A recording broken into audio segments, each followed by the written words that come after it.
Assalamualaikum warahmatullahi wabarakatuh. Kembali lagi dalam pembelajaran materi PKN, nilai-nilai yang terkandung dalam Pancasila. Sila kelima, yaitu keadilan sosial bagi seluruh rakyat Indonesia. Lambangnya padi dan kapas. Padi melambangkan pangan atau makanan, sedangkan kapas melambangkan sandang atau pakaian. Keduanya merupakan kebutuhan dasar seluruh masyarakat.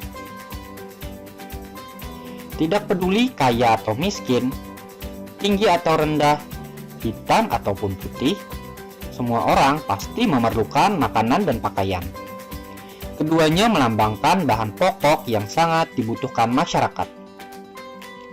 Padi dan kapas melambangkan kesetaraan secara sosial, sebab keduanya adalah kebutuhan dasar yang mutlak dan diperlukan semua orang tanpa kecuali.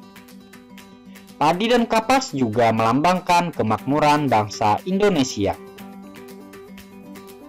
Sila kelima, mengandung nilai keadilan. Ingat, nilai keadilan. Sila kelima memiliki hubungan erat dengan segala bentuk keadilan sosial, bakti sosial, seimbang. Dan yang paling utama adalah keadilan. Keadilan sosial artinya semua orang memiliki kedudukan yang sama di dalam masyarakat. Setiap orang dipandang dan diperlakukan sama di mata hukum dan peraturan yang berlaku. Tidak ada yang didahulukan atau diberi kesempatan istimewa, maupun dikucilkan atau dipersulit dari segi hukum yang berlaku. Bakti sosial artinya aktif dalam kegiatan sosial, seperti saling berbagi, tolong-menolong, bersikap dermawan, dan sederhana. Menjalankan peran sebagai makhluk sosial yang baik dengan hidup sederhana, kerja keras, dan saling membantu sesama manusia. Seimbang artinya menempatkan sesuatu sesuai dengan tempatnya, menilai sesuatu sesuai dengan ukurannya, memperhitungkan sesuatu sesuai dengan porsinya. Seimbang juga merupakan bagian dari keadilan. Inti dari pembahasan sila kelima adalah keadilan sosial. Keadilan sosial berarti 1. Setiap individu dipandang sama dan memiliki kedudukan yang sama di mata hukum. 2. Tidak membedakan seseorang berdasarkan status sosial. 3. Semua orang memiliki hak dan kewajiban yang sama di dalam masyarakat. 4. Berperilaku seimbang sesuai dengan kemampuan. 5. Bersikap sederhana, dermawan, kerja keras, dan suka menolong. Pada intinya, sila kelima pada dasarnya ingin memberikan hak sosial masyarakat secara merata dan seimbang. Oleh karena itu, hendaknya masyarakat juga menjalankan kewajiban mereka sebagai makhluk sosial. Kemudian bagaimana penerapan sila kelima dalam kehidupan sehari-hari?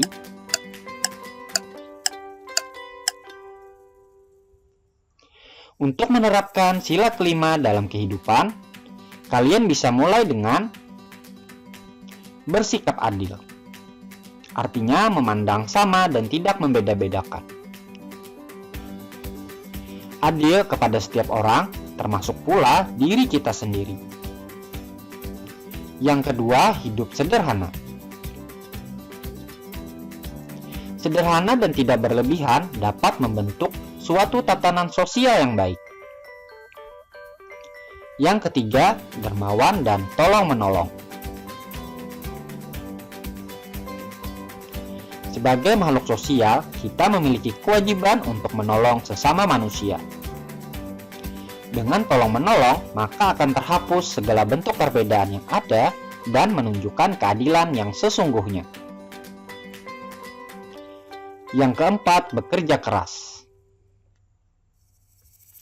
Kerja keras berarti berusaha sebisa mungkin dalam mencapai tujuan. Suatu tatanan sosial yang baik tidak akan tercipta jika kita bermalas-malasan.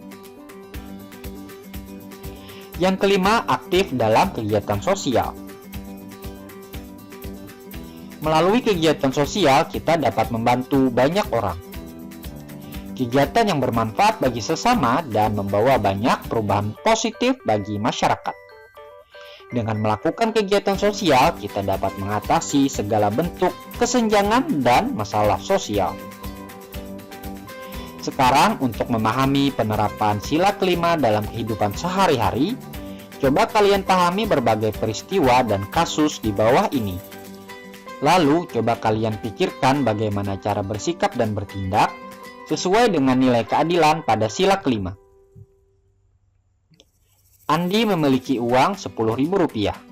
Ia ingin membeli makanan seharga Rp8.000 karena ia sangat lapar.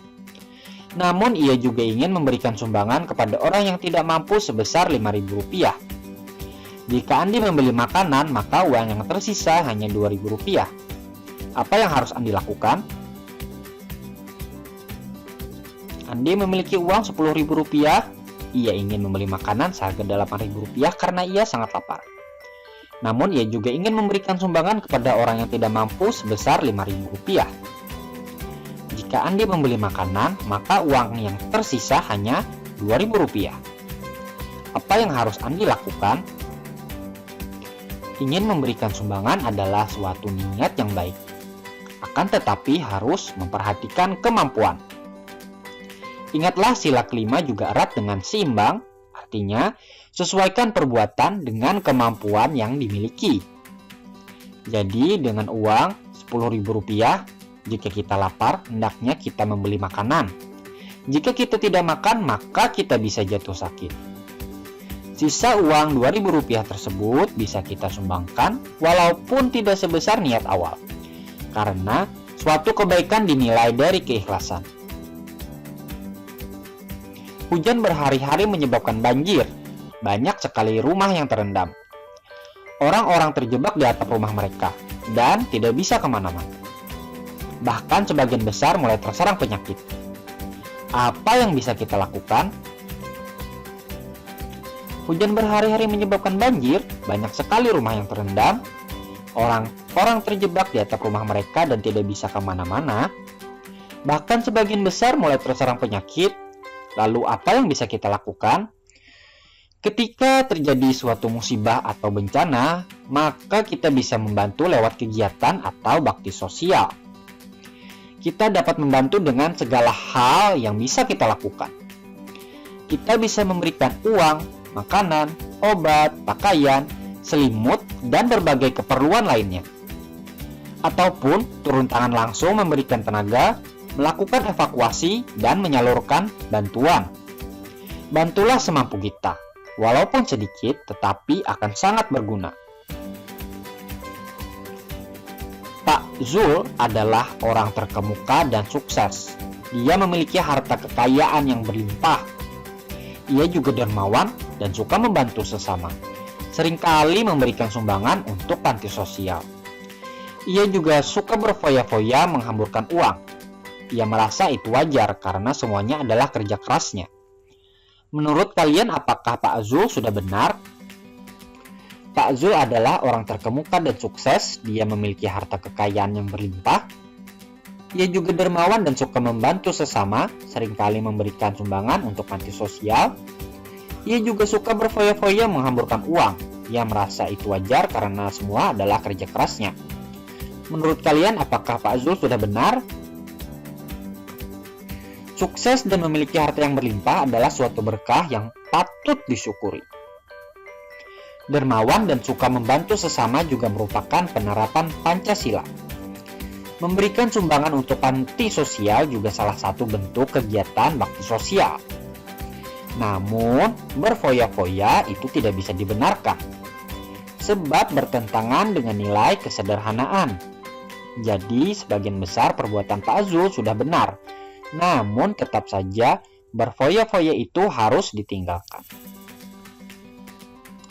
Pak Budi seorang polisi lalu lintas. ia mendapati 3 orang pengendara yang melanggar prosedur lalu lintas. Yang pertama Adi, seorang pengacara terkenal dan kaya. Ia melanggar lampu merah dan diberhentikan petugas. Yang kedua adalah Boni, anak atasan Pak Budi. Boni juga menerobos lampu merah serta tidak membawa SIM dan STNK. Yang ketiga adalah Danu, seorang pegawai biasa. Ia mengendarai motor tanpa menggunakan helm. Dari ketiga orang tersebut, siapa yang harus ditilang? Mari kita ulas. Pak Budi seorang polisi lalu lintas. Ia mendapati 3 orang pengendara yang melanggar prosedur lalu lintas. Yang pertama Adi, seorang pengacara terkenal dan kaya. Ia melanggar lampu merah dan diberhentikan petugas. Yang kedua adalah Boni, anak atasan Pak Budi. Boni juga menerobos lampu merah serta tidak membawa SIM dan STNK. Yang ketiga adalah Danu, seorang pegawai biasa. Ia mengendarai motor tanpa menggunakan helm. Dari ketiga orang tersebut, siapakah yang harus ditilang?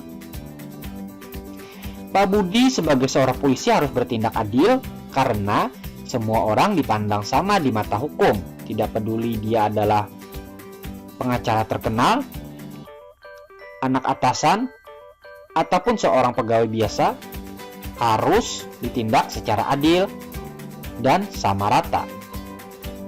Ketiga orang tersebut bersalah karena melanggar aturan lalu lintas. Jadi, mereka bertiga sudah seharusnya ditilang. Tidak satupun dari mereka yang mendapatkan keistimewaan atau diberatkan hukumannya. Hukuman yang diberikan pun harus disesuaikan berdasarkan tingkat pelanggaran yang dilakukan dan sesuai aturan yang berlaku. Dengan begitu, kita menerapkan nilai keadilan dengan seimbang. Ayu berusaha keras untuk membuat prakarya sebagai hadiah ulang tahun kepada Anita.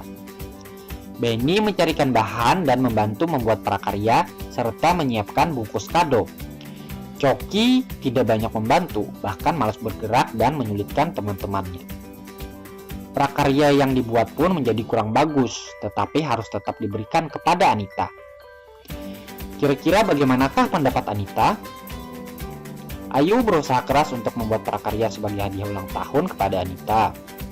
Benny mencarikan bahan dan membantu membuat prakarya serta menyiapkan bungkus kado. Coki tidak banyak membantu, bahkan malas bergerak dan menyulitkan teman-temannya. Prakarya yang dibuat pun jadi kurang bagus, tetapi harus tetap diberikan kepada Anita.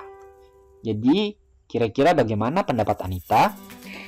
Ayu telah bekerja keras, itu sesuai dengan sila kelima.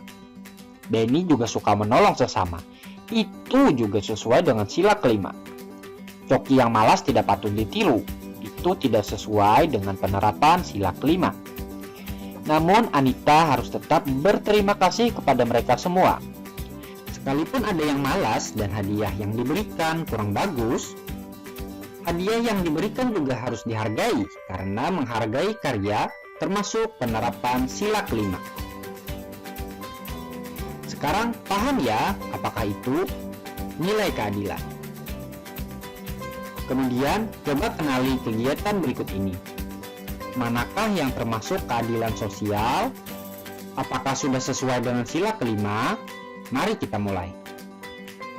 Menghargai karya, kerja keras, bakti sosial, hidup sederhana, malas dan menghamburkan harta, membebaskan seseorang dari hukuman yang seharusnya, padahal bersalah, bersikap adil, membantu sesuai kemampuan, hidup berlebih-lebihan. Kita mulai dari menghargai karya. Menghargai karya sesuai dengan penerapan sila kelima. Kemudian kerja keras. Sudah jelas, sesuai. Bakti sosial. Ini jelas sekali sesuai. Hidup sederhana. Ini juga sesuai. Kemudian malas dan menghamburkan harta. Ini bertentangan dengan nilai yang sebelumnya. Ini juga sesuai atau salah? Ya, ini salah. Kemudian membebaskan seseorang dari hukuman yang seharusnya, padahal dia bersalah. Berarti ini tidak benar dan tidak sesuai. Kemudian bersikap adil. Ini bila sesuai. Kemudian membantu sesuai kemampuan. Ini penerapan seimbang. Jadi ini sesuai. Kemudian hidup berlebihan. Ini berbeda dengan penerapan kesederhanaan. Jadi tidak sesuai. Nah, bagaimana? Paham ya nilai keadilan? Selamat, kamu sudah memahami dengan baik nilai yang terkandung dalam sila kelima. Sekarang coba kita rangkum nilai yang terkandung dalam sila kelima agar kamu mudah mengingatnya. Nilai utama dalam sila kelima adalah nilai keadilan. Kemudian berhubungan erat dengan bakti sosial, seimbang, menghargai karya, hidup sederhana, dermawan dan suka membantu, tidak merasa lebih tinggi atau lebih istimewa, semua orang dipandang sama di mata hukum, dan kerja keras. Demikianlah pembelajaran kali ini. Semoga pembelajaran ini bermanfaat. Ingat, klik like, subscribe, dan klik lonceng agar kamu dapat pemberitahuan video terbaru. Silahkan share kepada temanmu yang lain. Terima kasih telah menonton. Wassalamualaikum warahmatullahi wabarakatuh.